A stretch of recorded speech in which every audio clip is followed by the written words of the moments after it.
Olá, povo do Santo do Senhor, mais uma vez estamos aqui reunidos hoje para falar, de alguém, de mais um personagem importantíssimo da nossa igreja, do nosso cristianismo, né?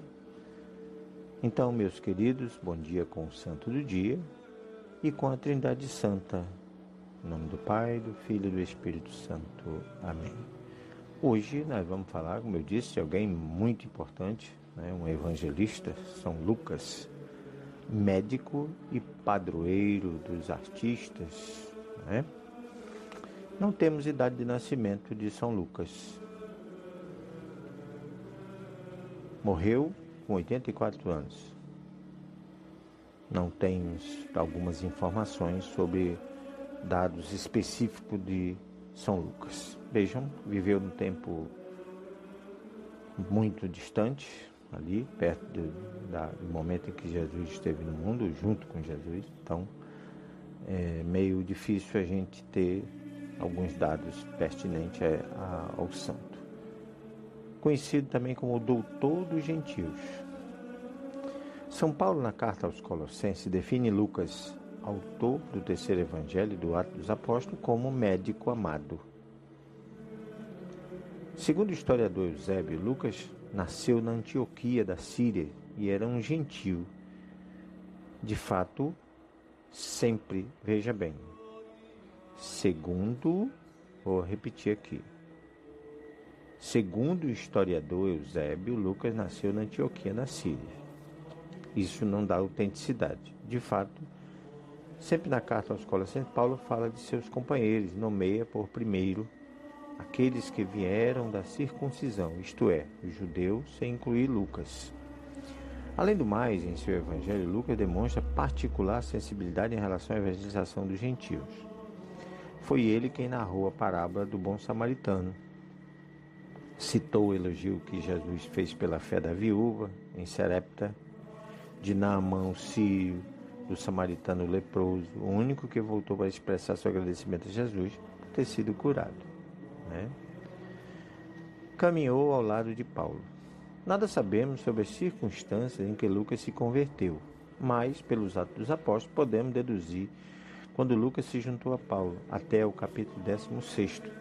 Os Atos foram narrados em terceira pessoa. De repente, logo após a visão de Paulo, um macedônio lhe pede para ir ajudá-los na Macedônia, Atos 16:9. Passou-se a primeira pessoa do plural, e logo, depois desta visão, procuramos partir para a Macedônia, concluindo, que o Senhor nos chamava para lhes anunciar o Evangelho, Atos 16:10. Logo, Lucas acompanhou Paulo no ano 51, a Samotrácia, Neápolis, Filipos. Depois, há uma nova passagem para a terceira pessoa, que nos leva a pensar que Lucas não tinha sido preso com Paulo. Pelo contrário, que havia permanecido em Filipos após a partida do amigo. 7 anos depois, Paulo volta àquela região e Lucas, que no capítulo 20 retoma a narração em primeira pessoa do plural, e foi com ele a Mileto, Tiro, Cesareia de Filipe e Jerusalém. Quando Paulo foi preso em Roma no ano 61, Lucas ficou ao seu lado, como referência às cartas de Paulo a Filemão e Timóteo, depois que todos o haviam abandonado. Na fase final da sua reclusão, Paulo escreveu a Timóteo: somente Lucas está comigo. 2 Timóteo 4:11. O evangelista da misericórdia. É possível perceber as características mais originais do evangelho de Lucas, graças aos seus 6 milagres e aos 18 parábolas que não encontramos nos outros evangelhos. Ele dedica atenção particular aos pobres, às vítimas das injustiças, aos pecadores e arrependidos, acolhidos pelo perdão e a misericórdia de Deus. Ele narra a parábola do pobre Lázaro e o rico Epulão. Fala do filho pródigo e do pai misericordioso que o acolhe de braços abertos. Descreve a ação da pecadora perdoada, que lava os pés de Jesus com suas lágrimas e os enxuga com seus cabelos. Cita as palavras de Maria no Magnífica, quando ela proclama que Deus derruba do trono os poderosos e eleva os humildes. Aos famintos enche de bens e despede os ricos de mãos vazias. Lucas 1, 52 e 53. Vocês estão vendo que são muitas citações, não podia ser diferente, sendo Lucas um evangelista. Junto a Maria, pregação e martírio. A relação particular que Lucas tem com Maria é outra característica do seu evangelho. Por meio dele, podemos imaginar, por meio da narração que Maria lhe fez pessoalmente, conhecermos as palavras da anunciação, da visita a Isabel e do Magnífica. Por seu intermédio, sabemos os particulares da apresentação de Jesus ao templo e a angústia de seus pais, Maria e José, por não poder encontrar seu filho de 12 anos no templo. Provavelmente, graças a esta sua sensibilidade narrativa e descritiva que nasce a tradição de ser o primeiro iconográfico, sabemos que Lucas era pintor. As notícias concernentes à sua morte são incertas. Algumas fontes falam de seu martírio, outros dizem que viveu até a idade avançada.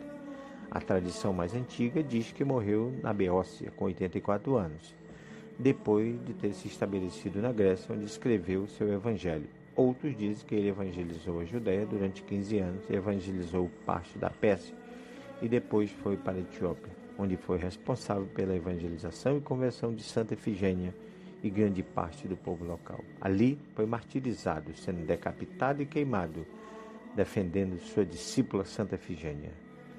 As relíquias de São Mateus foram encontradas no ano de 1080 na Etiópia e depois foram levadas para a cidade de Salerno, na Itália, onde estão até hoje.